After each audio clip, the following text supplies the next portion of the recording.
और भगवान से प्रेम करने के लिए एक सच्चे गुरु की आवश्यकता है, जो स्वयं भगवत प्राप्त हो और हमें भी भगवत प्राप्ति करा सके। हमारे मन में जितने डाउट्स हैं उनको क्लियर कर सके, जितनी शंकाएं हैं उसका समाधान कर सके, जो हमें बता सके कि भगवान ही हमारे सर्वस्व हैं, हमें हमारे माता हैं, पिता हैं, हमारे सब कुछ वही हैं। तो आज के लिए इतना ही। कल एक नई कथा से के साथ आप लोगों से के साथ सत्संग फिर से होगा। तो राधे राधे। बोलिए लाडली लाल की जय।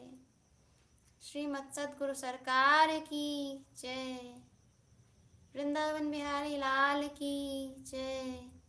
अलबेली सरकार की जय। जय जय श्री राधे।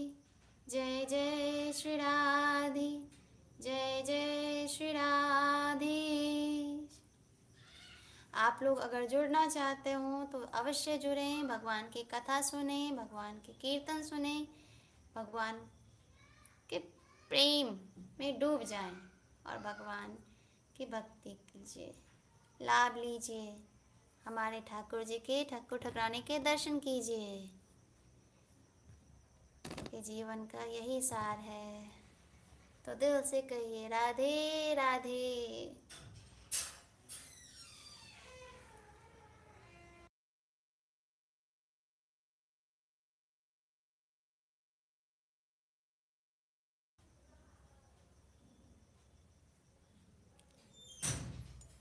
चलिए कुछ देर कीर्तन कर लेते हैं, 5 मिनट। हरे